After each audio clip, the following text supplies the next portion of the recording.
안녕하세요. 저는 회사를 다니고 있는 30대 중반의 남자입니다. 제 가장 친한 친구 덕분에 제 인생에서 잊을 수 없을 만한 경험을 내서 그 이야기를 한번 사연으로 보내드리려고 합니다. 저는 어렸을 때부터 주변의 남자들만 득실득실 거렸어요. 남중 남고를 나와서 대학도 공대를 다니다 보니 주변에 여자가 없었습니다. 자연스럽게 여자를 만날 기회가 없어서 여자 앞에만 서면 말도 제대로 할 수 없었죠. 지금 다니는 회사도 여직원들이 별로 없어서 여자 없는 삶은 현재 진행형입니다. 항상 술도 남자들이랑 마시고 노는 것도 남자들끼리 놀다 보니 대체 주변의 다른 놈들은 어디서 여자를 만나길래 연애도 하고 결혼을 하는 건지 모르겠더라고요. 친구들이 소개팅을 몇 번 시켜준 적이 있는데 살면서 여자를 사귀어 본 적이 없어서 무슨 말을 해야 하는지도 모르고 어떻게 꼬셔야 하는 건지 알지 못합니다. 당연히 소개받는 여자들마다 두 번 다시 만날 수 없었죠. 그러다 보니 몇 년 전부터는 아예 여자 만나는 것도 포기하고 주말이 되면 결혼 안 한 친구들끼리 모여서 술을 마신다거나 모여서 족구하고 당구나 치러 다니고 있습니다. 재미있게 놀고는 있지만 이렇게 살다 보니 주변 보이는 사람은 전부 남자들 뿐이었어요.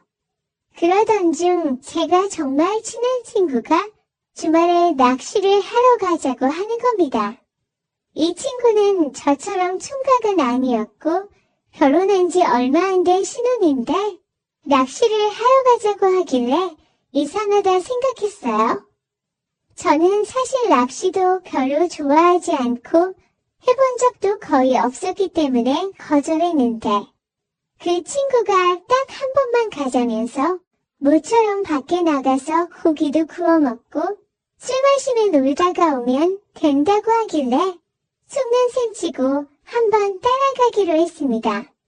원래 이 친구 결혼하기 전에는 항상 같이 어울려서 놀았는데 요즘엔 통 만나기가 힘들어서 아쉬워하던 참이었어요. 자기가 다 준비해서 우리 집 앞으로 데리러 올 테니까 저는 당일날 문만 나오면 된다고 하더라고요. 토요일 아침에 친구 전화를 받고 아파트 앞으로 내려갔더니 이 친구 결혼할 때 장인이 사줬다고 하는 멋진 자동차가 서 있었습니다. 차만 봐도 부럽고 기가 죽을 맛이었는데 결혼식에서 이 친구 아내를 보니 정말 예뻐서 또 한 번 부럽더라고요.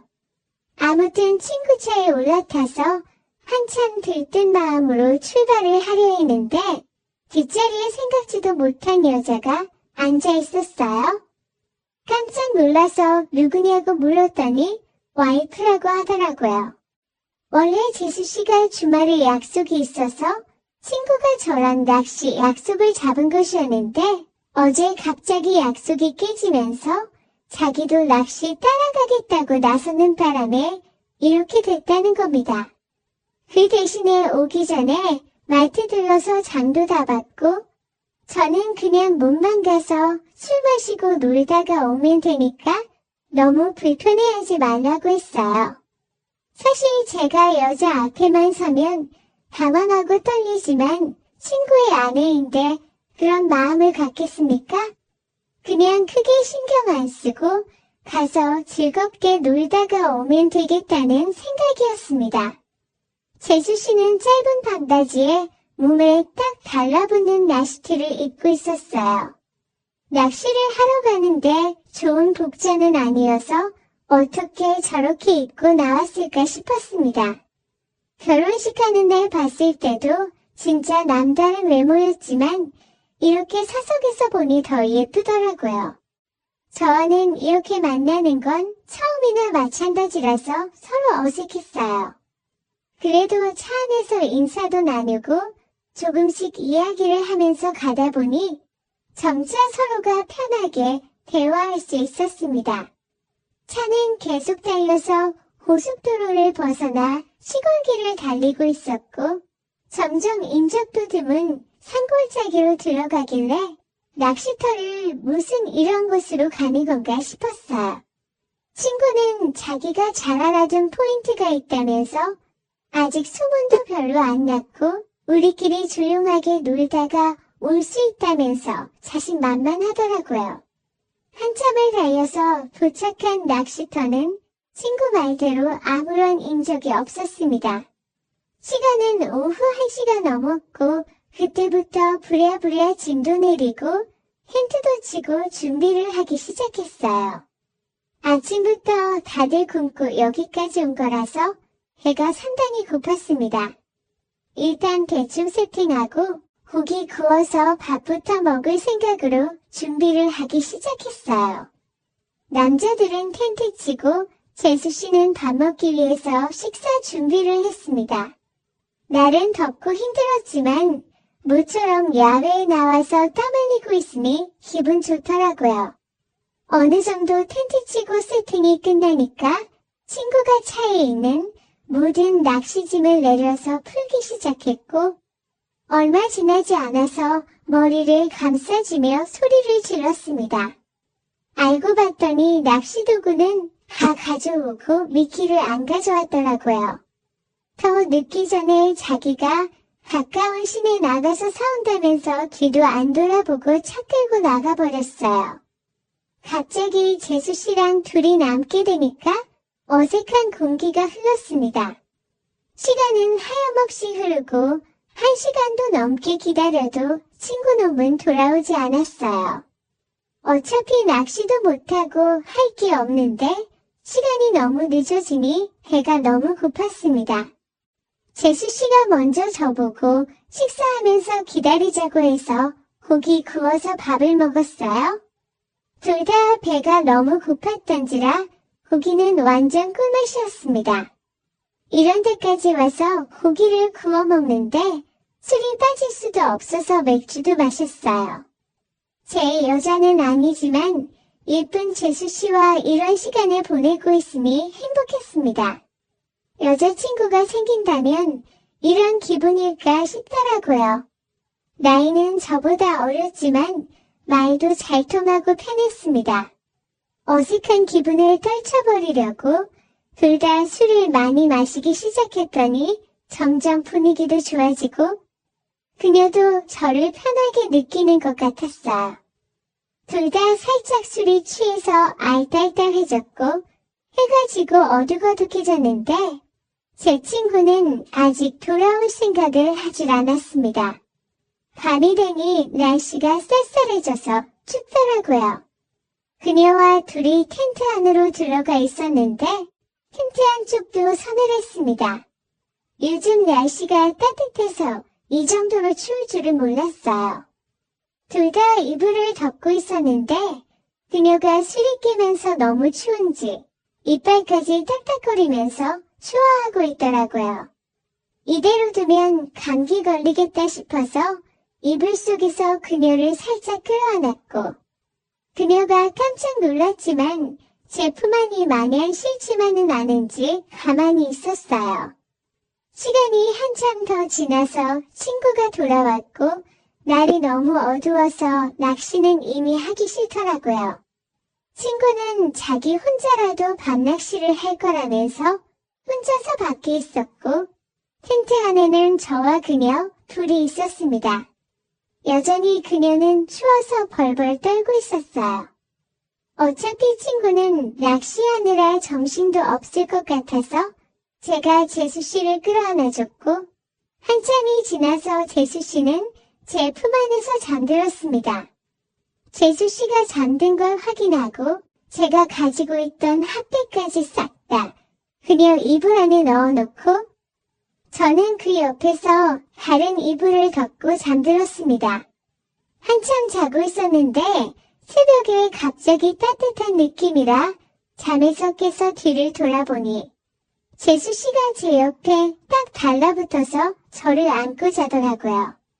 아마 자다가 추워서 자기도 모르게 제 쪽으로 온 것 같았습니다. 친구 녀석은 낚시가 얼마나 재미있는지 밤새도록 잠도 안 자고 낚시만 하고 있었고, 저와 재수 씨는 그렇게 끌어안고 아침에 일어났어요. 밤새 너무 추웠지만 그녀의 온기가 있어서 하나도 춥지 않았습니다.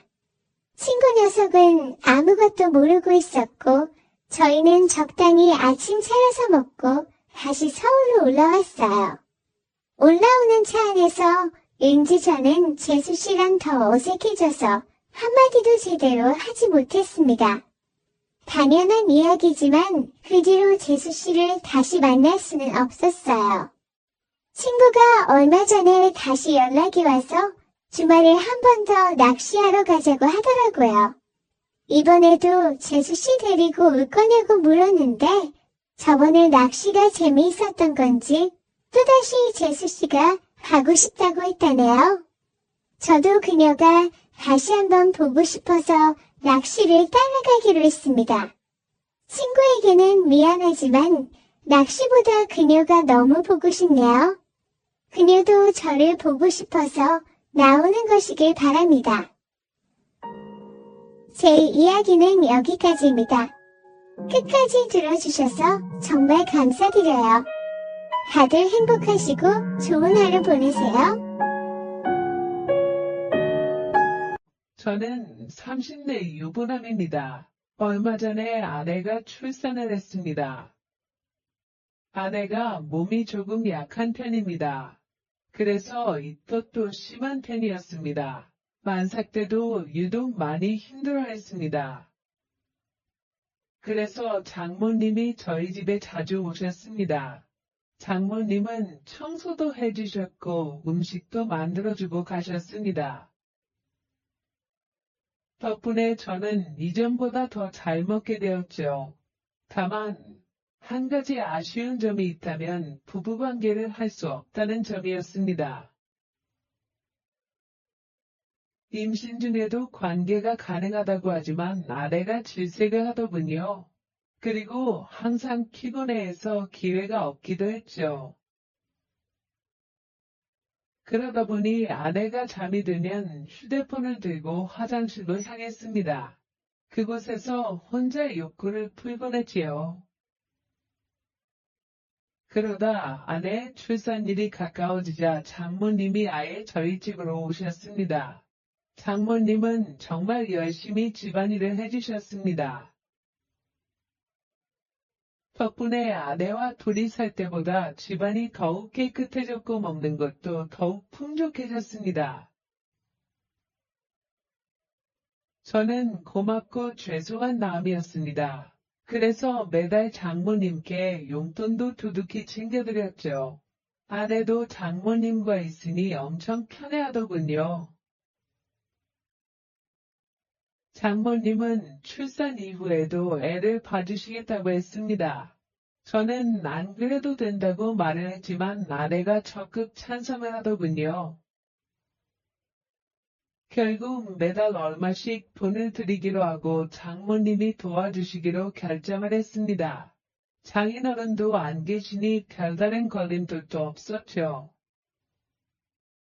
장모님은 비싼 조리원도 취소하라고 하시더군요.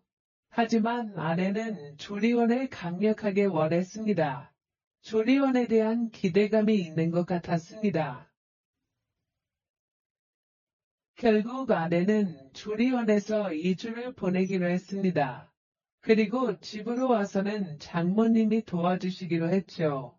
그렇게 아내의 출산일이 다가왔습니다. 출산 예정일이 다가오자 저는 휴가를 내고 대기했습니다. 그리고 진통이 오기 시작하자마자 병원으로 향했죠. 물론 장모님도 함께 움직였습니다. 하지만 아기가 빨리 나오지를 않더군요. 결국 첫 진통 후 거의 하루 만에 아이가 나왔습니다. 탯줄을 자를 때는 사실 얼떨떨해서 별다른 감정도 없었죠. 그렇게 정신없이 아이가 태어나게 되었습니다. 아내는 병원에서 며칠 입원을 하게 되었고 장모님께서 옆에 있어 주시겠다고 하더군요. 저는 다음날 출근을 해야 되어서 집으로 돌아왔습니다. 혼자 집안에 있으니 뭔가 많이 허전한 느낌이었죠. 한편으로는 오랜만에 혼자 있는 자유시간이기도 했죠. 첫날은 아기와 아내가 계속 신경이 쓰였죠. 하지만 아내와 아기는 건강한 상태였습니다. 그러자 둘째 날에는 혼자 집에 있는 게 심심하더군요. 그래서 컴퓨터에 숨겨놓은 동영상들을 열었습니다. 아무도 없으니 눈치 안 보고 영상을 마음껏 즐겼죠. 몇 달 동안 참아왔던 욕구를 마음껏 분출하고 잠이 들었죠. 아내는 병원을 나와 조리원으로 옮기게 되었습니다. 그런데 조리원에서는 면회가 제한적이었습니다. 가족이라도 함께 자는 것도 안 되더군요. 산모의 안정을 위해서라는데 이해할 수 없었죠. 그래도 방침이 그렇다고 하니 어쩔 수 없었습니다. 그래서 장모님과 함께 집으로 오게 되었습니다. 장모님은 집에 오자마자 제 저녁을 차리시더군요. 덕분에 며칠 만에 제대로 된 식사를 할 수 있었습니다. 식사 후에는 장모님이 빨래와 청소를 하셨지요. 가만히 있을 수 없어서 옆에서 함께 도와드렸습니다. 빨래도 널고 쓰레기도 버리고 청소기도 돌렸지요. 그랬더니 금방 시간이 갔습니다. 그래도 일찍 집안일을 끝내고 장모님과 마주 앉게 되었습니다. 저는 감사하다는 말을 먼저 드렸고 장모님은 당연히 할 일이라고 괜찮다고 하셨습니다. 장모님과 잠깐 이런저런 대화를 나누었습니다. 그리고 잠을 자려고 누웠더니 뭔가 허전한 기분이었습니다. 문득 성인 영상이나 보고 잘까 싶었습니다. 하지만 장모님이 집에 계셨지요. 어제와 같은 자유는 이제 없었습니다. 괜히 눈치가 보여서 그냥 자려고 했지요. 아쉬운 마음이 들기 시작하니 더 보고 싶더군요. 그래서 어쩔까 고민을 하다가 한 번만 보고 자자 싶었죠. 그래서 조용히 일어나 분위기를 살폈습니다. 다행히 장모님은 주무시는 것 같았습니다. 그래서 컴퓨터가 있는 방으로 조용히 향했습니다. 저는 조용히 컴퓨터를 켜고 동영상을 찾았습니다. 소리가 날까봐 이어폰도 끼고 영상을 보기 시작했습니다. 긁히지 않을까 하는 불안감도 있었습니다. 그래서인지 이상하게 더 스릴이 있었지요. 그래서 영상을 보면서 조용히 휴지도 챙겼습니다.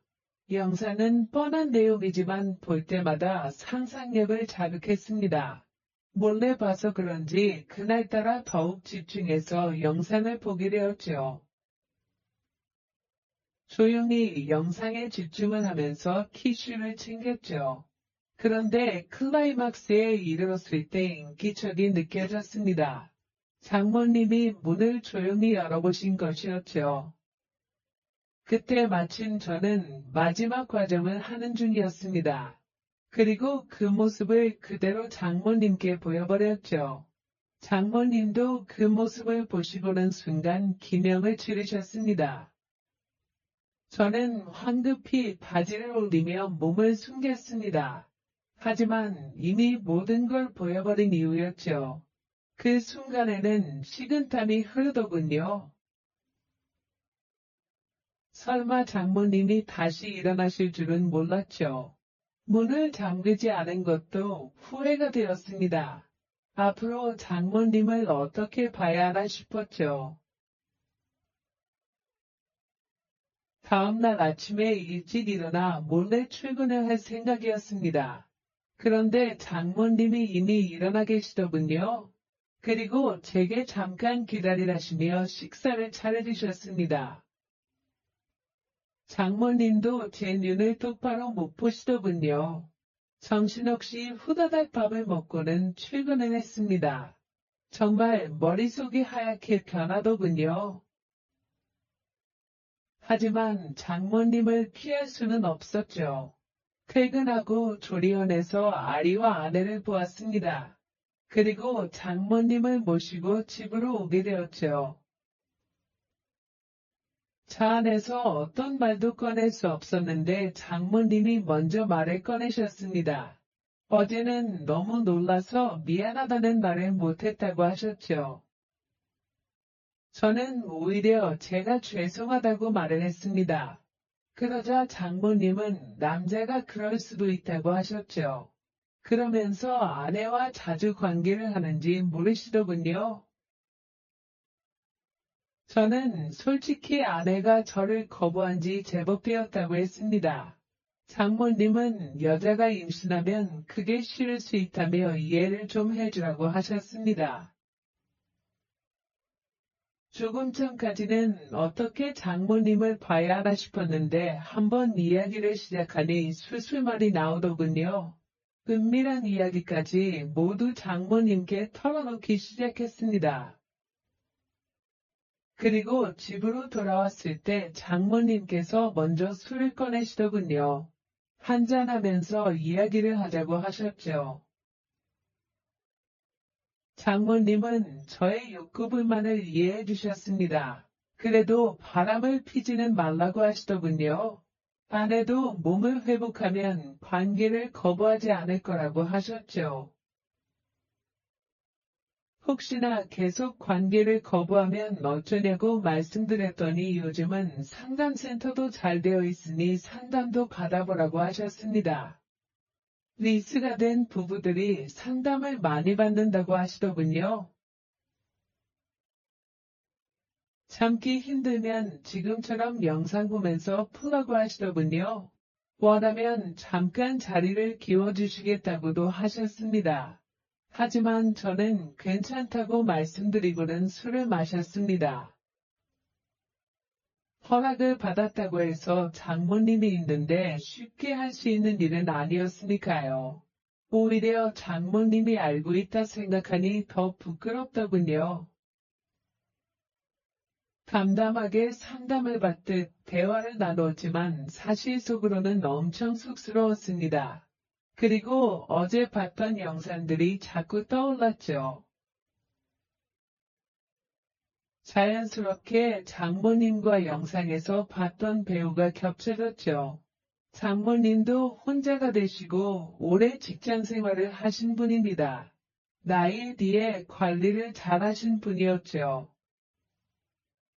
그래도 영상과 현실은 달랐습니다. 그저 제 마음을 이해해 주신 것만으로도 감사했습니다. 어제의 난감함을 잊고 기분 좋게 술을 마셨습니다. 장모님도 이야기를 꺼내기까지 긴장을 많이 하셨더군요. 어제의 일은 장모님 본인의 실수라고 생각하셨지요. 그래서 이야기를 꺼내기 위해 술까지 꺼낸 것이었죠. 다행히 이야기가 잘 풀리면서 긴장이 풀어졌습니다. 술을 제법 많이 마셨는지 주기가 많이 돌았습니다. 장모님도 자리에서 몸을 제대로 가누지 못하고 있었죠. 술을 오랜만에 마셔서 그런지 조절을 못하신 것이죠. 장모님이 비틀거리며 몇 번이나 쓰러질 뻔 하셨습니다. 저는 장모님을 화장실까지 부축해드렸습니다. 하지만 화장실에서도 몸을 못 가누시더군요. 하위를 제대로 내리지 못한 상태로 변기에 앉으셨죠. 하지만 그대로 다시 옆으로 고꾸라지시더군요. 저는 장모님을 부축해서 변기에 앉혀드리고 또 제대로 내려드렸습니다. 민망한 모습을 모두 눈으로 보게 되었죠. 하지만 장모님은 이미 정신이 없으신지 그대로 소변을 보셨습니다. 덕분에 제 손과 옷이 소변에 젖어버렸죠. 장모님도 이미 옷이 다 젖어버렸지요. 그렇다고 혼자 수습을 하실 상황도 아니었지요. 어쩔 수 없이 젖은 옷을 갈아입혀 드려야 했죠. 수건으로 대충 닦아드리고 방으로 모시고 갔습니다. 그리고 방에 눕혀드리고 또 갈아입혀드렸습니다. 장모님은 거의 기절하듯 잠이 드셨습니다. 한바탕 땀을 빼서 그런지 저도 그대로 쓰러져 버렸죠. 잠깐 쉰다는 게 그대로 기절하듯 잠이 들어버려죠. 그리고 아침에 갑자기 정신이 번쩍 드는 기분이었습니다. 순간 등골이 서늘해지는 기분이었습니다. 제 몸에서 누군가의 체온이 느껴지고 있었습니다. 슬쩍 눈을 떠보니 장모님이었습니다. 제가 옷을 벗어던진 상태로 자고 있더군요. 그리고 장모님도 아래 속옷만 입고 주무시고 있었죠. 그 상태로 장모님과 엉켜서 잠을 자고 있었던 것입니다. 밤에 무슨 일이 있었는지 기억이 나지 않았습니다. 분명 옷을 갈아입히고 재워드린 것은 기억이 나는데 그 이후가 기억이 없었습니다. 왜 장모님과 껴안고 자고 있는지도 생각이 안 났습니다. 그때 장모님도 제 기척에 눈을 뜨시고 있었습니다. 우리는 서로 엄청 크게 놀랐습니다. 하지만 장모님은 저보다 더 기억이 없으셨습니다. 불안하신 표정으로 혹시 무슨 일이 있었는지 물으시더군요. 저는 아무 일도 없었던 것 같다고만 말씀드렸습니다. 장모님은 조용히 당신의 몸도 확인을 하시는 것 같았습니다. 하지만 사실은 저도 확신이 없었습니다. 제가 왜 옷을 벗고 잠이 들었는지 이해가 되지 않았죠. 잠시 후 장모님도 옷을 갈아입으시고는 나오셨습니다. 그리고 장모님은 화장실에서 샤워를 하시고 깃정리도 하시는 것 같았습니다. 저도 안방 화장실에서 샤워를 했습니다. 손에서는 여전히 소변 냄새가 나는 것 같았습니다. 서둘러 샤워를 하고 옷을 갈아입었습니다. 장모님은 어제 술을 마시고 실수한 것 같다고만 하셨습니다.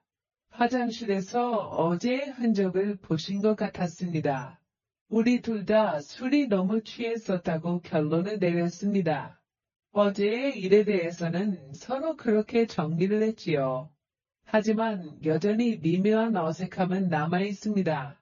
그리고 다음날 밤에 몰래 동영상을 열어보았습니다. 장모님이 집에 계신데도 컴퓨터방에서 영상을 보았죠. 장모님이 주무시는지는 알 수 없었습니다. 왠지 문을 잠그고 싶지도 않더군요. 그리고는 장모님 관련 동영상만 뒤져보기 시작했습니다. 그날 보았던 장모님의 모습이 자꾸 떠오르더군요. 그날 밤에 무슨 일이 있었는지 상상하게 되었죠. 참 어디에 가서 이 이야기를 털어놓아야 할지 모르겠습니다. 이런 이야기를 꺼내는 것 자체가 말도 안 된다는 생각도 들고, 솔직히 좋은 소리 듣지 못할 것도 알고 있습니다. 언제 이런 관계를 청산해야 하는지 정말 고민이 많네요. 저는 올해로 50대 중반이 되는 여자입니다. 20살이 되면서 납치당하듯 남편 손에 이끌려 서울로 무작정 올라오게 되었습니다. 빈털터리로 시작해 우여곡절이 많았으나 단칸방에서 시작해 조금씩 아끼고 모아가며 결국에는 내 집까지 장만하게 되었네요. 남편과는 같이 고생해온 만큼 백년해로 할 줄 알았는데 집이 생기고부터 자기 할 일은 다 끝났다고 생각한 건지 내가 여태까지 반평생을 함께한 사람이 맞는지 싶을 정도로 변하더라고요. 남편만큼은 아니지만 저도 필요할 때 나가서 돈도 벌어오고 했는데 이 집이고 뭐고 전부 자기 거라고 하면서 난리도 아니었어요. 좋은 이야기도 아니고 그때 인생을 다 돌이키기엔 1시간 가지고는 모자랄 것 같아서 생략하도록 하겠습니다. 아무튼 그때 남편의 행동으로 인해서 결국 법원까지 가게 되었고 이혼하게 되었습니다. 남편과 저 사이에는 딸이 하나 있었어요. 남들처럼 둘 낳아서 잘 살고 싶었지만 상황이 힘들다 보니 한 명도 버거워서 딸아이 하나에서 멈추게 되었습니다. 이혼은 어차피 딸아이가 대학까지 가고 나서 했으니 양육권 같은 부분에 있어서는 따로 상의할 것도 없었습니다. 딸아이 또한 지 아빠가 아니라 저를 택했고 그렇게 딸아이랑 저랑 둘이서 같이 살게 되었습니다. 딸이 비록 공부하는 조금 담쌓고 지냈어도 운동신경도 좋고 누굴 닮았는지 얼굴도 예쁘고 해서 주변에 항상 남자가 끊이지 않았습니다. 대학교 들어가고부터는 자기가 누굴 만나고 있는지 남자친구라며 엄마인 저에게 전부 다 소개를 시켜줬지요. 딸아이가 남자 보는 눈이 형편이 없더라고요. 앞길 창창한 잘 배운 사람들은 애초에 관심도 없었던 것 같습니다.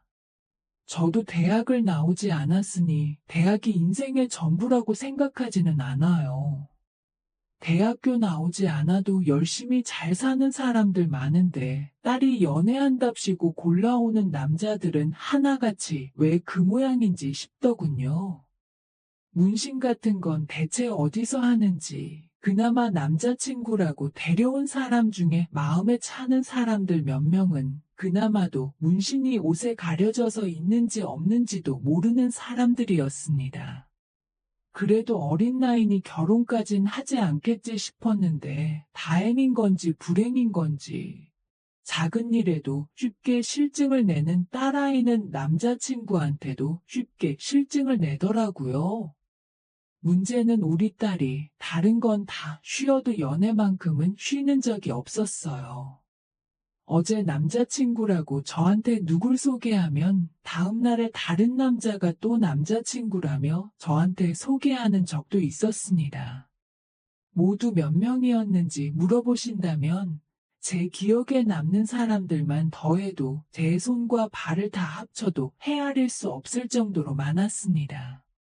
그런데 말했다시피 우리 딸이 만나는 남자들 수준이 대부분 그렇다 보니 솔직히 걱정이 더 되더라고요.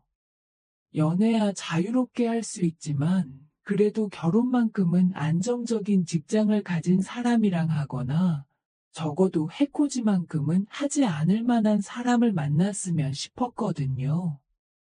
연애관이 쉽게 바뀌지는 않았는데 그래도 우리 딸이 어디서 본 건 있는지 연애랑 결혼은 따로 생각하고 있으니 걱정 말라고 했어요.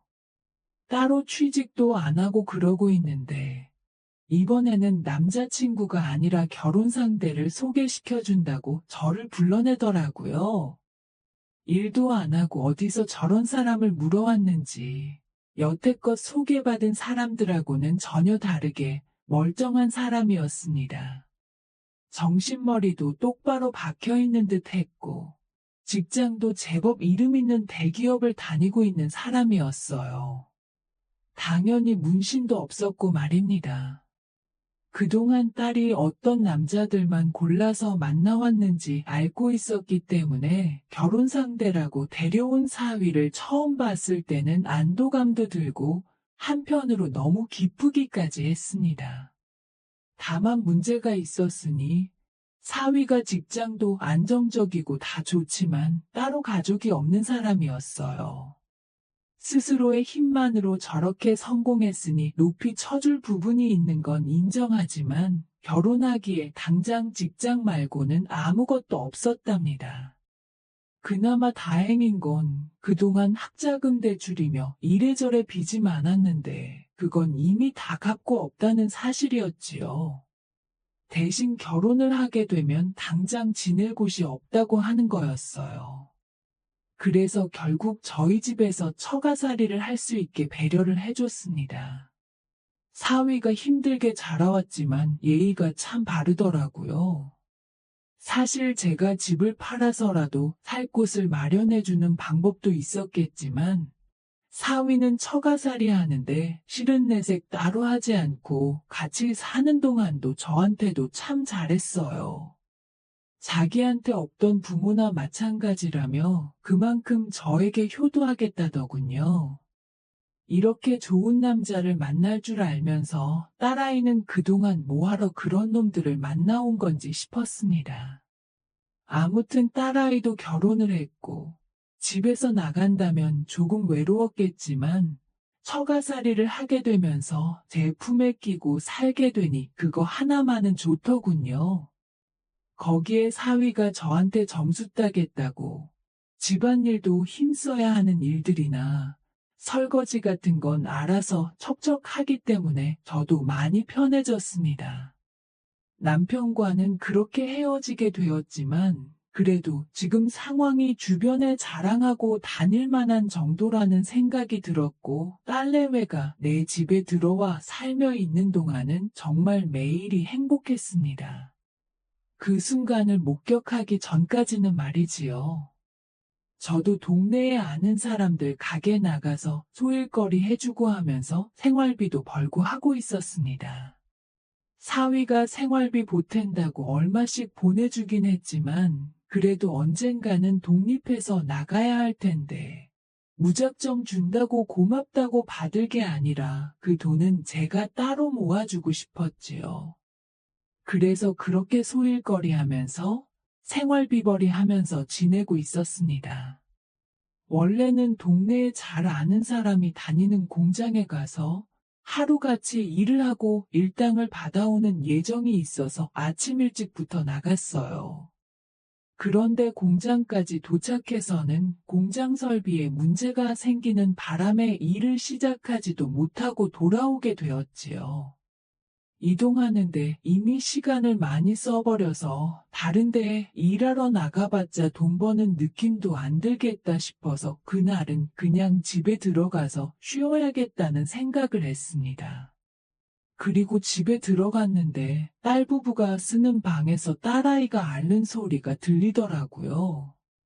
사위는 분명히 한참 출근해 있을 시간인데 들려서는 안 되는 소리가 들려오니 오만 가지 생각이 다 들더라고요. 작정하고 딸아이 방문을 열어보니 우리 사위가 아니고 결혼하기 전에 한참 젊은 시절에 연애한답시고 만났을 법한 제가 싫어하는 부류의 사람이 방 안에 제 딸하고 같이 있더군요. 그렇습니다. 제 딸이지만 욕먹어도 싸지요. 저도 일 나가고, 지 남편, 그러니까 사위도 출근해 있는 동안 그 틈을 타서 딸아이는 생산적인 일이 아니라 다른 일을 하고 있었던 거예요. 따지고 보면 생산적인 일일 수도 있겠지만, 아무튼 해서는 안 되는 일이나 마찬가지였지요. 남자보는 눈이 좀 없을지라도, 이런 말도 안 되는 일을 저지르는 아이는 아니라고 생각했는데, 참 제가 돈 번다는 핑계로 정말 자식 교육을 제대로 못 시켰구나 하는 후회가 들더군요. 딸아이는 절대 사위한테 말하지 말라고 하는데, 그 얼굴에는 후회나 죄책감은 하나도 보이지 않았습니다. 오히려 차라리 들켜도 저한테 들켜서 다행이구나 하는 그런 느낌이었어요. 그래도 자식 부탁인데 자식이기는 부모가 어디 있겠습니까? 그래서 딸아이가 말한 대로 아무것도 모르는 척 하고 있었지요. 그런데 그때마다 정말 이 꼴 저 꼴 다 보기 싫더라고요. 그 사실을 숨기고 있는 제 자신에게도 자괴감이 느껴지고 괜히 제가 일 때문에 밖에 나가 있으면 딸아이가 또 집에 외간 남자를 들이지는 않았을지 그런 생각도 들고 말입니다. 그래서 더는 신경 쓰고 싶지 않아서 제 집은 딸아이한테 넘겨주고 저는 남은 재산 조금 처분해서 제가 나고 자란 고향으로 돌아왔습니다. 작은아버지가 아직 시골집을 가지고 계셨고 저희 부모님이 저한테 남기신 건데 하면서 저한테 흔쾌히 집을 사용하게 해주셨지요. 세월을 맞으며 몇 번 고쳐진 집이긴 하지만 태어나서부터 결혼 전까지 살았던 집인데 서울 사람이 다 되었는지 처음에는 시골집이 적응이 되지 않더군요. 딸아이 아니어도 서울에 친구들도 많았고 할 게 많았는데 이곳은 참 할 게 없더라고요. 거기에 집이 비어 있으니 사위 출근한 사이에 딸아이가 집에 사람들 끌어들일 거 생각하고 있자니 참. 사위한테는 미안한 소리지만 그래도 그 꼴 안 봐도 되니 마음이 편하더군요. 한편으로는 딸아이가 저한테 들켰음에도 불구하고 제가 이제는 아예 집을 나가버렸으니 오히려 맘 놓고 외간 남자들을 집에 들이지 않을까 하는 걱정도 들었고요. 팔이 안으로 굽어서 그렇겠지만 분명히 우리 사위는 아무 잘못 없고 딸아이한테 문제가 있음을 인지하고 있지만서도 끝에서 끝까지 들키지 않고 우리 딸이 무탈했으면 좋겠다는 생각을 했습니다. 그렇게 1년을 떨어져 살았는데 명절이고 생일이고 한 번을 찾아오지 않더군요. 그나마 사위는 저한테 먼저 전화라도 합니다. 왜 안 오는지 이유를 물어보면 일이 바빠서라고 대답을 했는데 딸아이랑 통화해보면 왜 안 오는지 그 이유는 사위가 아니라 딸한테 있었어요. 왜 이사를 가도 그렇게 멀리 떨어진 시골로 가버린 거냐면서 남편이랑 한 차에 타고 오래 있기 싫다고 하면서 그냥 명절 때는 안 가겠다 하더군요. 제 딸이지만 그때부터는 저도 정이 떨어지기 시작했습니다. 그리고 그 말을 듣자 하니 아직도 딸아이는 정신 차린 게 아니고 사위와는 멀게 지내고 있는 듯 싶더라고요. 걱정도 잠시였고 저도 시골 생활에 다시 적응하면서 잊고 살았고 다른 사람도 아니고 제 자식이 저한테 소홀해지니 저라고 역시 자식한테 매달려가며 잘해주고 싶은 생각이 사라지더라고요. 그래서 그렇게 모르는 사람인 척 한참 지냈습니다. 그러던 어느 날이었는데 사위한테 연락이 왔어요. 지금 그쪽으로 내려가는 중이라고요. 명절도 아니고 내 생일도 아닌데 무슨 일로 오는가 싶었는데 사위가 다른 게 아니고 자기 혼자 가고 있는 중이라고 하더군요. 무슨 일로 오냐고 물으니 회사 출장이 잡혔는데 같은 지역이라서 그래서 간만에 숙소 안 잡고 장모님과 같이 저녁 식사라도 해야겠다며 찾아오는 겁니다. 음식은 제가 서울 살 적에 엄청 좋아해서 일주일에 한 번씩은 꼭 가던 국밥집이 있었는데 그거 생각나실까봐 포장해서 가지고 오는 중이니 밥도 차릴 필요 없다 하더군요. 내 자식이 나한테 이렇게 소홀한데 신경 써주는 사위 마음 씀씀이가 너무 좋더왔습니다. 아무리 회사 일로 출장을 왔다고 한들 여기는 도심에서도 많이 떨어진 시골 동네인데 끝끝내 숙소 안 잡고 저희 집으로 오겠다는 거잖아요. 거기에 저 번거롭지 않게 식사도 포장해오고 그것도 모자라서 제가 제일 좋아하던 식당을 기억해서 거기 음식을 사오는 기까지 했으니 말이지요. 이렇게 자상하고 섬세한 남편을 두고 내 자식은 왜 정신을 못 차리고 저러는지 싶더군요. 그래도 그동안 시골에서 혼자 지내느라 적적했는데 오랜만에 사람이 있으니 좋더군요. 결혼하면 다들 편해져서 살이 좀 찐다는데 사위는 어째 살이 더 빠진 것 같다고 물으니 그냥 쓴웃음만 지을 뿐 아무 대답도 없더라고요. 자주 보고 싶었는데 못 내려와 미안하다. 길이 먼데 어찌 오느냐 괜찮다. 이런 뻔한 안부를 몇 마디 주고받으니 할 말이 많이 없어 조용해졌습니다. 사위도 사실 능글맞은 부분도 없고 장서간인데 아무래도 편하게 있기는 힘들었겠지요. 그래도 저 생각해서 이 먼 길을 와준 것만 해도 불편해 보이는 모습에도 고맙기까지 하더군요. 그동안 혼자 시골에 있는다고 할 게 없어서 이것저것 만든 담금주들이 있었는데 사위가 술을 좋아하는 건 알고 있어서 매실주네, 인삼주네 하면서 너무 긴장하지 말고 편하게 있으라며 사위한테 술을 한두 잔 권했습니다. 처음에는 사위도 머뭇대더니 그래도 좋아하는 술에 직접 담근 귀한 술이다 보니 좋아하는 술을 안 마시고 지나칠 수는 없었나 봅니다. 그때그때마다 담궈둔 술이 많다 보니 다른 사람도 아니고 내 딸 먹여 살려주는 사위가 마시는데 아깝지는 않았습니다.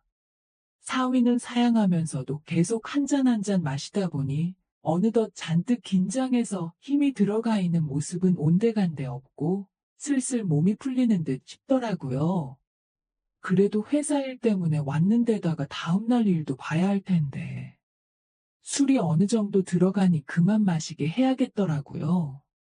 그런데 사위는 이 정도 취하는 건 괜찮다며 계속해서 잔을 채우더군요. 이상했죠. 같이 한 집에 살던 시절에도 술을 그렇게 좋아하지만 제 앞에서 취한 모습 보일 수 없다며 회식같이 술을 피할 수 없는 자리에 나가더라도 항상 절제하던 사위였는데 혀가 꼬부라질 때까지 자기는 술 세다고 괜찮다고 하면서 계속해서 마시고 있었으니 말이죠. 담금주라고 해봐야 어차피 시간이 남아서 담군 고급 술도 아닌데 말입니다. 그때까지도 저는 별 생각 없었어요. 그냥 표현하는데 서툰 사위가 장모를 오랜만에 만난 나름대로의 반가움의 표시라 생각했습니다. 어차피 혼자 사는 집이다 보니 방이 남아서 저는 10시만 되면 졸리니 사위가 잘 곳을 마련해 놓고 저는 먼저 자겠다 말하고 혼자서 잠자리에 들었습니다. 그리고 제가 잠에서 깨고 만 건 한참 깊은 잠에 들어있어야 하는 새벽이었지요. 이불맛에서 느껴지는 인기척에 잠에서 깨고 저는 이내 소스라치게 놀라고 말았습니다. 제 이불맛에 있던 건 제가 마련해준 방에서 자고 있어야 할 사위였습니다. 열려있는 문 쪽으로 거실을 보니 술병이 새알릴 수도 없이 나뒹굴고 있더군요. 술을 얼마나 마신 건지 가늠조차 되지 않았습니다. 혹시나 사위가 술에 너무 취해 제정신을 못 챙기는 건가 싶더군요. 이러다 무슨 일이 생기는 건 아닌가 너무 긴장되었지만 그래도 여태껏 제가 봐온 사위를 믿기에 최대한 침착하게 행동했습니다. 최대한 사위의 기분을 상하지 않게 무슨 볼일이냐고 침착하게 물었는데 사위는 막무가내로 제게 달라들더군요. 그 심약하고 바른 생활만 하던 사위에게 이런 면이 있을 줄은 상상도 못했습니다. 반쯤 포기하고 저는 두 눈을 꾹 감은 채 고개를 돌려버리고 말았습니다. 자식의 잘못을 나무라지 않고 피해버린 그 죄를 달게 받는 거라고 생각하면서 말이지요. 모든 걸 내려놓은 순간 제 얼굴 위로 뜨거운 물 한 방울이 툭 떨어지더군요. 감은 두 눈을 떠서 고개를 올려다보니 사위는 두 눈에서 눈물을 펑펑 흘리며 울고 있었습니다. 상황을 정리하고 한참 울고 있는 사위를 달래줬습니다. 한참을 울고 난 뒤에야 정신을 차린 사위가 정말 죽을 죄를 지었다며 죄송하다 사과하더군요. 아내, 그러니까 제 딸이 다른 사람을 만나고 있던 현장을 목격해버렸다 합니다. 그리고 그 충격을 견딜 수가 없어 한동안 방황했고 회사에는 잠시간 장기휴가 요청을 해서 일을 안 하고 집에만 있었다고 하더군요. 일에만 매달려서 가정을 지키지 못했다 생각했고 제 자식의 잘못을 눈감아주고 자기 탓으로 생각하려 했다고 합니다. 그리고 그 휴가 기간 동안 여행도 다니고 하면서 일하느라 손에 놓고 있었던 가정을 지키고자 여러 가지 계획을 세웠다고요. 하지만 제 딸아이는 오히려 남편이 집에 있으니 자유를 억압당한다 생각했고 매일같이 부부싸움을 했다고 하네요. 그러다 어제 크게 싸우고 나서 홧김에 집을 나와버렸다 합니다. 사과하려고 집에 들어갔더니 제 딸아이는 그새를 못 참고 남자친구를 집에 들인 상태였고 그 상황을 목격한 사위는 그 길로 다시 집을 나와버렸던 거였고요. 저를 찾아온 것이 처음에는 복수할 요량이었다고 합니다. 자기에게 상처를 줬으니 제 자식에게 하나뿐인 가족인 저에게 풀 생각이었다네요. 하지만 도무지 그럴 수 없기에 이렇게 지금 이 상황이 되었다는 겁니다. 저는 다른 말은 하지 못했고 이야기를 하며 당장이라도 다시 눈물을 터뜨릴 것만 같은 사위를 안아줬습니다. 그리고 저도 사과했어요. 미안하다고. 자식의 잘못을 알고 있었는데도 나는 도망치는 걸 택했다고요.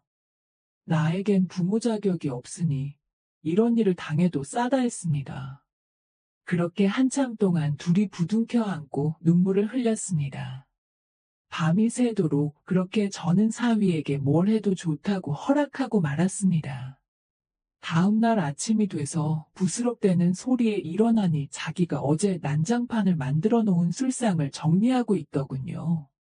짐가방이 꺼내져 있는 걸 보니 아마 정리하고 돌아갈 생각이었나 봅니다. 그런 저는 사위에게 마음이 풀릴 때까지 이 집에서 지내다 가라고 권했습니다. 어차피 회사에는 장기 휴가를 내놓은 상태라고 했으니 시간적으로 여유가 있다고 생각했고요. 그렇게 사위와 함께 시골집에서 같이 살고 있는 지가 2달이 다 되어 갑니다. 그리고 제 딸아이한테서는 전화가 계속해서 오네요. 자기 남편이 집을 나간 것 같다. 연락받은 거 없냐면서요. 생활비도 떨어져 가고 혼자서 못 살겠다고 하는데 그렇게 궁금하면 한 번이라도 내려와 보면 될 것을 그럴 생각은 없어 보이고 불만만 털어놓네요. 구제불능이고 제 부덕의 소치라 생각합니다. 2달이 지나가다 보니 사위는 이제 자기가 언제 돌아가야 할지 모르겠고 이렇게 지내는 것도 나쁘지 않은 것 같다고 합니다. 그냥 결혼이고 회사고 다 놓아버리고 여기에 와서 살고 싶다고 하는데 시골 동네다 보니 주변 사람들에게는 사위가 휴양차 내려왔다 둘러댔긴 했지만 언제까지 이 상황을 숨길 수는 없을 것 같아 걱정이 됩니다. 제 자식이 잘못을 하긴 했지만 제가 계속 이렇게 있어도 되는 걸까요? 안녕하세요. 결혼 2년 차의 30대 초반 남자입니다. 얼마 전 이사 들어온 그 여자 때문에 말 못할 고민과 걱정 속에 살고 있습니다. 잠깐의 실수로 인해 이렇게까지 고통받게 될 줄은 정말 상상도 못했습니다.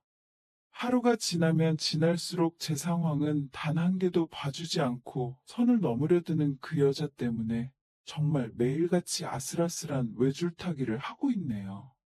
그놈의 돈이 뭐라고, 그놈의 집이 뭐라고. 굳이 이유를 찾아야 할 이유는 없지만 이렇게 돼버린 데에는 아내의 탓도 있습니다.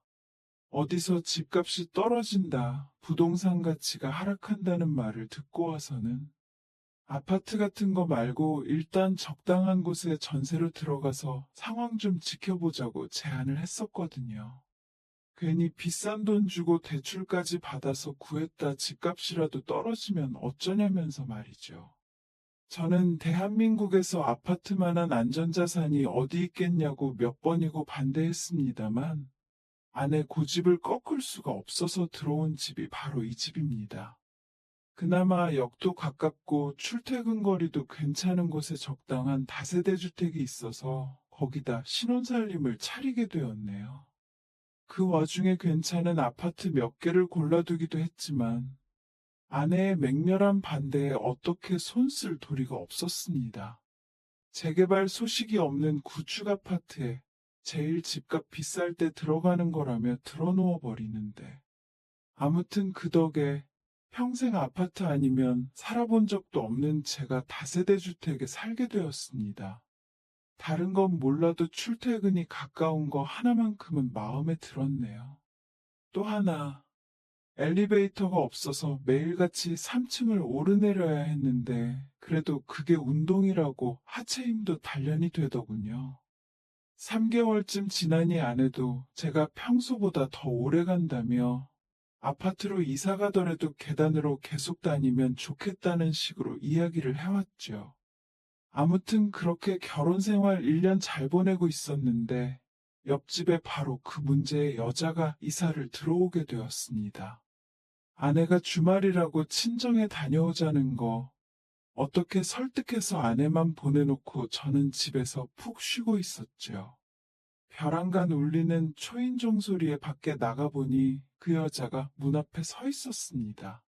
그때가 아침 10시경이었는데 그 여자는 늦잠이라도 잔 건지 일어난 지 얼마 되지 않아 보였어요. 머리는 자기 전에 감고 잔 건지 하나도 엉켜있지 않았고 길게 늘어뜨린 생머리가 제법 잘 어울리는 사람이었는데 얼굴에 화장기가 하나 없는데도 새하얀 피부 때문에 그런가 입술색이 돋보이더라고요. 길다란 속눈썹하며 그냥 봐도 미인인데 화장을 해놓으면 훨씬 더 미인인 것처럼 보였습니다. 저도 아침 시간이라 어안이 벙벙해서 그녀를 멍하니 보고만 있었죠. 그런 제 모습이 그녀를 당황하게라도 했는지 그녀가 멋쩍은 미소로 어제 이사 들어왔다고 먼저 말을 꺼내더군요. 이사 마치고 인사하려고 초인종을 눌렀는데 그때가 오후 한참 때라서 집에 아무도 없어 보여 오늘 이렇게 인사를 하러 다시 찾아왔다고 하대요. 요즘 이사 왔다고 이웃에 인사 돌리는 사람이 아직도 있구나 싶었죠. 집안에 인기척이 없으니 그녀가 저보고 혹시 혼자 사시는 거냐고 물어보더라고요. 곧 들킬 거짓말을 해서 뭐 하겠나요? 그게 아니고 나도 여기서 산지 1년 정도 지난 신혼부부다라고 대답했어요. 그녀가 저한테 관심이 있을지 없을지 그런 건 그 당시 생각도 안 했습니다. 나는 결혼했으니 건들지 말라는 경고의 메시지도 아니었고 그냥 물어보는 대로 나온 대답이었어요. 아내분은 어디 계시냐길래 잠깐 일 보러 나갔다고 했는데 언제쯤 돌아오냐고 다시 묻더군요. 아내분한테도 인사하고 싶다길래 대충 저녁쯤에 오지 않겠나 대답했더니 그럼 그때 다시 오겠다고 하더라고요. 이사 선물을 준비했는데 아내분 계실 때 드려야지 괜히 없을 때 줬다가 사건만 만들지 않겠냐고 농담을 하면서 묘한 눈웃음을 남기고 그녀는 자기 집으로 돌아갔어요. 그게 그녀와의 첫 만남이었는데 집에 아내가 없어서 그런 건가. 괜히 신경이 쓰이기는 했습니다. 계단을 중심으로 두 집이 붙어 있는 구조인데 괜히 옆집에서 나는 인기척에 귀가 기울여지고 그러더군요. 아무튼 약속한 대로 그녀는 저녁이 돼서 다시 저희 집에 찾아왔습니다. 아내도 집에 있던 상황이었고요. 아내가 사회성이 좋은 성격인데 모처럼 인사와 주는 옆집 여자한테는 차갑게 굴더군요. 그 여자 부침성이면 아내랑 문 앞에서 못해도 2, 30분은 수다를 떨겠다 싶었는데 싱숭생숭하게 대답하는 아내가 신기해 보일 정도였죠. 친정에서 뭐 안 좋은 일이라도 있었나 싶었는데 그게 아니었어요. 옆집 여자가 돌아가고 방으로 다시 들어온 아내는 괜히 집을 저렴한 곳에 구한 것 같다며 어중이 떠중이들 다 사는 집인 걸 알았다면 이 집으로 이사를 안 왔을 거라고 불만을 토로하더군요.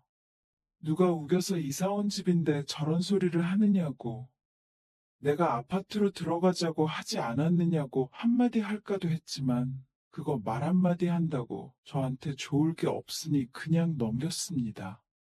식탁 위에 보니까 옆집 여자가 준비했다는 이사 선물이 놓여 있었어요. 비싼 건 아니지만 중간 정도 가격대를 하는 양주였어요.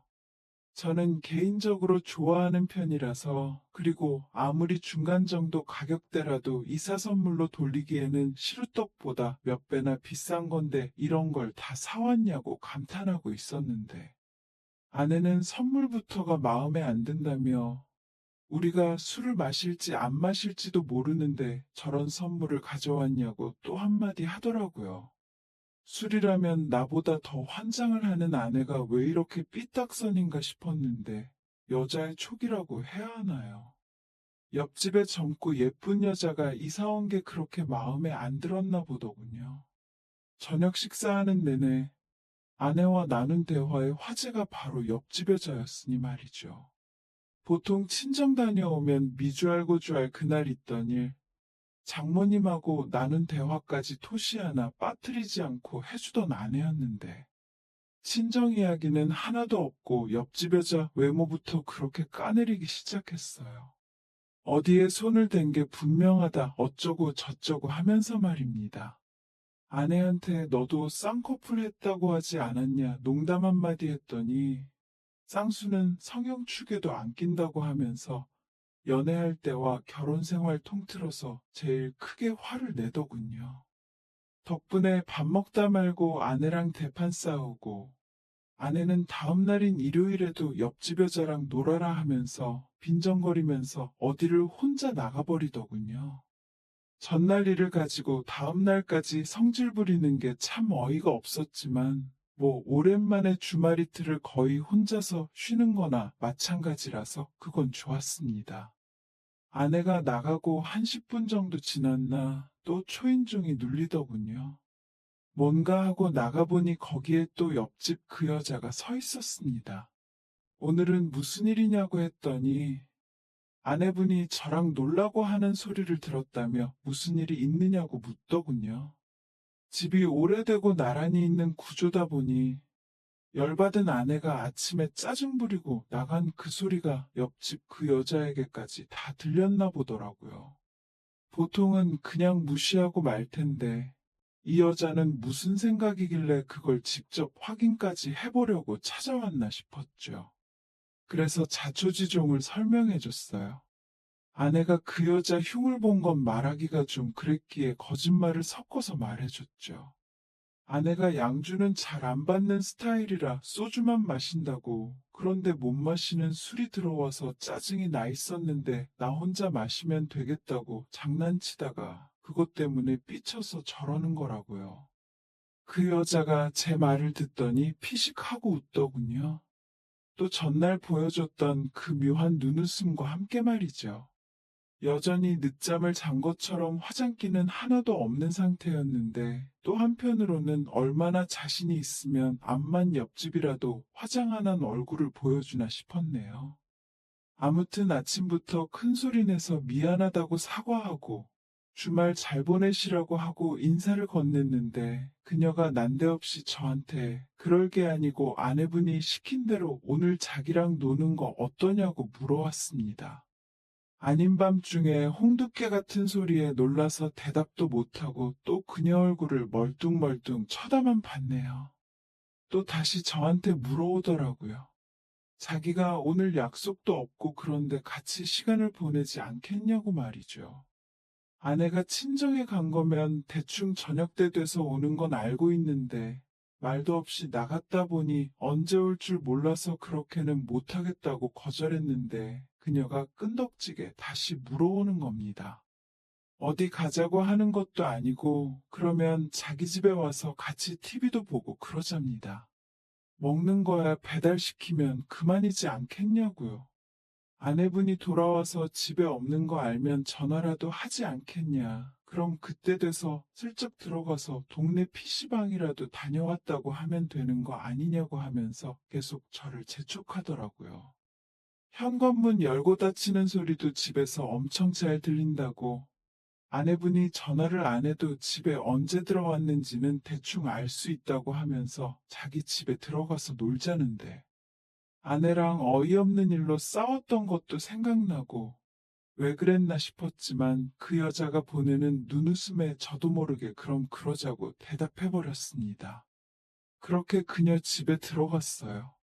혼자 사는데도 방마다 컨셉을 잡아놓고 잘 꾸며놨더라고요. 임시거처로 곧 이사갈 요량으로 들어온 집이었지만 아직 신혼인 저희 집보다 더 아기자기하게 꾸며놓았더군요. 이사 온 지 3일째 되는 날이었을 텐데 방 안은 또 얼마나 향긋한지 군데군데 그 여자의 손길이 닿지 않은 곳이 없어 보였습니다. 집에서 간단한 운동이라도 하는지 바닥에 장판처럼 커다란 요가 매트가 깔려 있었고 벽 3면에 거울 하나씩 해놨더라고요. 제 예상대로 그 방은 그녀가 집에서 간단한 스트레칭 같은 걸 하기 위해 꾸며놓은 방이었어요. 나중에 가선 거기서 그녀랑 같이 운동도 했었는데 어딜 돌려봐도 거울로 저희들 모습이 다 비치는데 나중에 저도 이런 방 하나 갖고 싶다 싶을 정도로 신기한 체험이었습니다. 첫날이다 보니 뭐 별다른 사건이 있던 건 아니었어요. 그녀랑 차를 나눠 마시면서 이런저런 이야기를 나눈 게 다였습니다. 그녀도 여기 이사 온 이유가 저랑 비슷한 이유였어요. 집값이나 그런 것보다도 여기 가까워서 출퇴근하기 좋다는 이유였지요. 이제 인사 3번 나눈 사이인데 언제 봤다고 별의별 이야기를 다 쏟아내더군요. 저는 내성적인 성격이다 보니 그런 부침성 좋은 아내가 좋아서 결혼을 했던 거긴 한데 어떤 의미에서는 제 아내보다도 더 수다스러운 그녀가 참 신기했습니다. 그러다가 벼랑간 저희 집 문이 묵직하게 닫히는 소리가 들려왔습니다. 아내가 집에 돌아온 거였죠. 뭐 딱히 잘못한 건 없는데 괜히 그때부터 식은땀이 나기 시작하고 무슨 잘못이라도 지은 것 같은 기분이 들더라고요. 당황해서 자리에서 벌떡 일어나 집으로 들어가려는데 그녀가 저를 붙잡았습니다. 그래도 아내분 들어오자마자 집에 들어가면 그게 더 의심스러운 거 아니겠냐고 잠깐만 더 있다가 가라고 하더라고요. 그 여자가 저를 붙잡으면서 저를 당기는 바람에 잠깐이나마 그 여자와 밀착을 하게 되었는데 커다란 눈망울과 길다란 속눈썹을 가까이서 보니 갑자기 제 안에서 무언가가 펑하고 터지는 느낌이었어요. 이대로 가다간 일이 나겠다 싶어 뛰쳐나오듯 그녀의 집에서 나왔습니다. 계단을 뛰어내려가듯 건물 밖으로 나와서 최대한 저희 집 창문으로 보이지 않는 사각지대 쪽으로 몸을 숨겼어요. 아니나 다를까 아내한테서 전화가 오더군요. 잠깐 집에 있기 갑갑해서 산책을 나왔다고. 집 근처라고 둘러대고 나서 한 5분 정도 밖에서 대기하다가 집에 들어왔습니다. 그 5분 사이에 참 많은 생각이 들었어요. 아내가 어딜 다녀왔냐고 물으면 뭐라고 대답해야 하나. 그 여자 집에 온통 그 여자의 향기가 진동을 했는데. 혹시나 냄새가 배었으면 어떡하나. 끊었던 담배라도 사서 피고 들어가야 하나. 그 짧은 사이에 여러 가지 생각이 오고 갔습니다. 결국엔 그냥 집에 들어갔어요. 괜히 창문으로 아내가 지켜보고 있기라도 한다면 거짓말한 게 들통날까봐 걱정이 돼서 그랬죠. 그런데 막상 집에 들어가니 제가 밖에서 뭘 하다 왔는지 아내는 별로 궁금해하지조차 않더군요. 평소처럼 장난치는 느낌으로 내가 밖에서 뭐 하다 왔는지 궁금하지도 않냐고 대놓고 물어봤죠. 아내가 별 관심도 없다는 말투로 뭐 하다 왔는지 한번 말해보라는 투로 대답을 하길래 옆집 여자랑 바람 피고 왔다고 대답했죠. 제 예상대로 아내는 아예 그 말 자체를 믿지 않더군요. 그냥 전날 다툰 게 있으니 제가 그걸 가지고 장난치는 거라 받아들인 거죠. 옆집 여자 같은 사람이 당신 같은 사람을 퍽이나 상대해주겠다고 실없는 소리 하지 말고 집 청소하는 거나 도우라고 하더라고요. 잘 넘어가서 다행이다 싶기도 했는데 한편으로는 자존심이 조금 상하기도 했네요. 아무튼 그 다음 주 언젠가쯤에 퇴근길이었는데 뒤에서 누군가 제 어깨를 탁 치더라고요. 누군가 하고 돌아봤더니 옆집 여자였습니다. 서로 퇴근하면서 우연히 마주친 거죠. 집까지는 코앞이었으니 얼마 되지 않는 거리인데 집 가까운 게 장점이었는데 그날만큼은 단점처럼 느껴졌죠. 그녀가 수다를 떨다가 친한 척 아주 자연스럽게 팔짱을 껴오는데 아주 이 여자가 나한테 왜 이러지 싶었어요.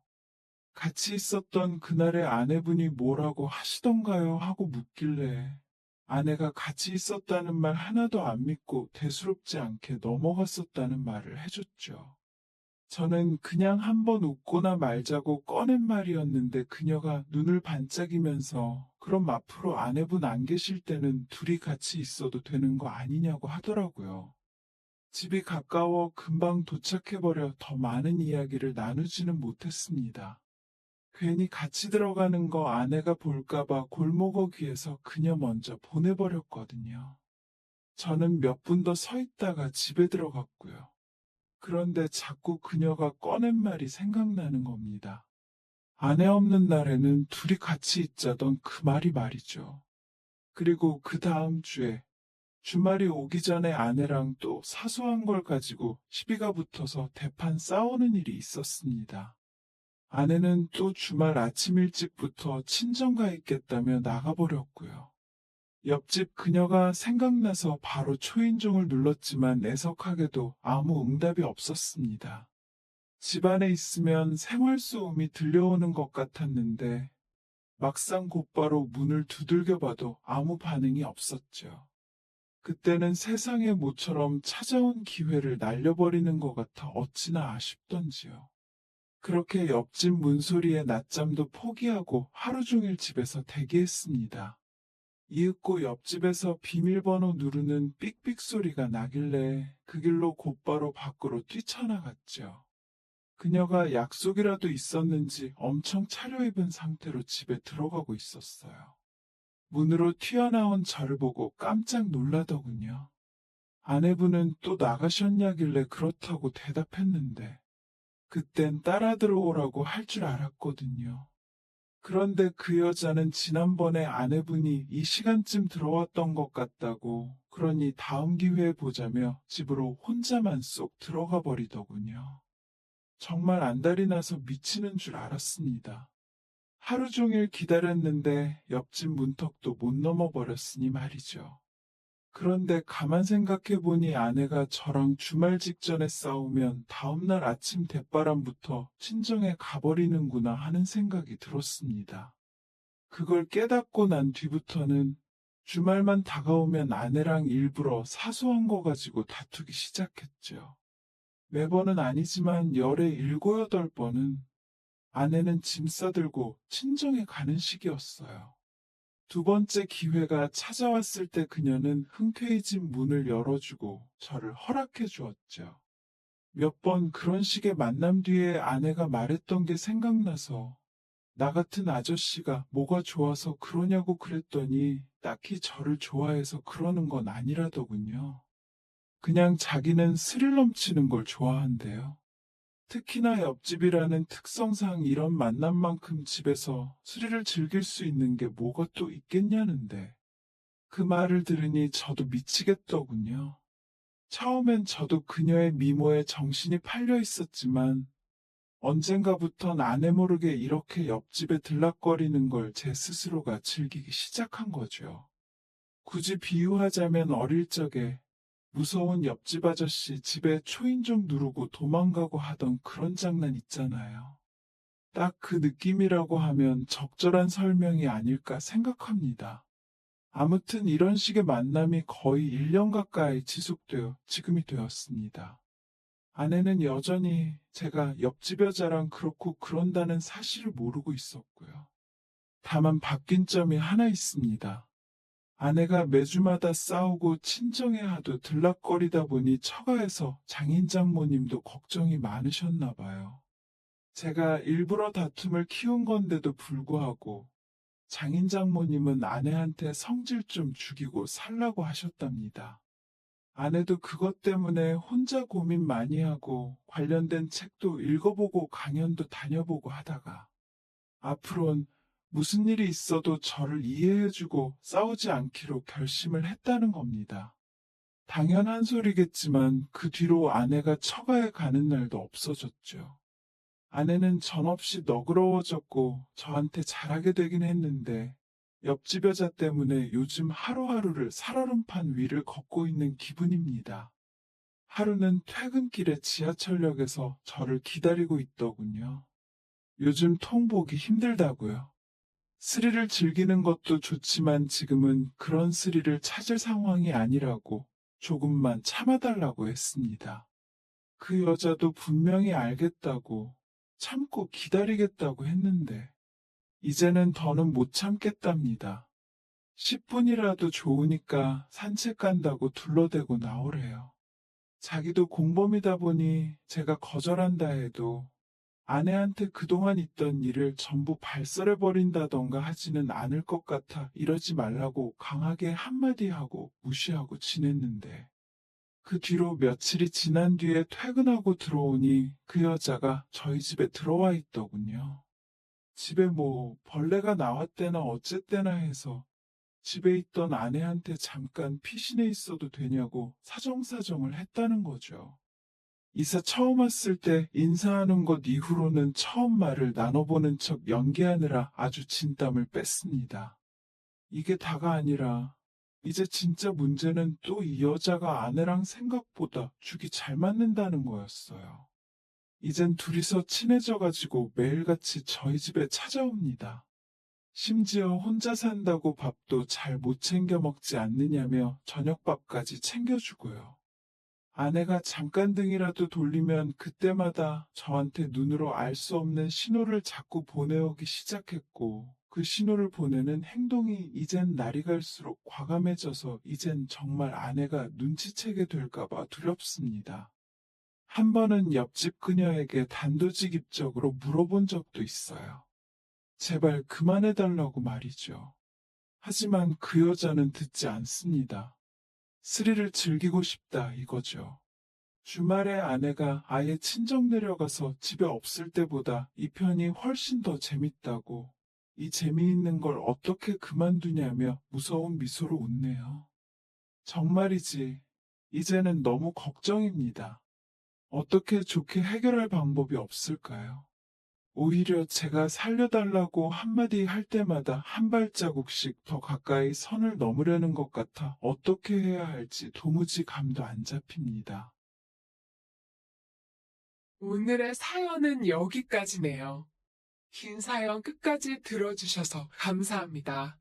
구독과 좋아요 잊지 말아주세요.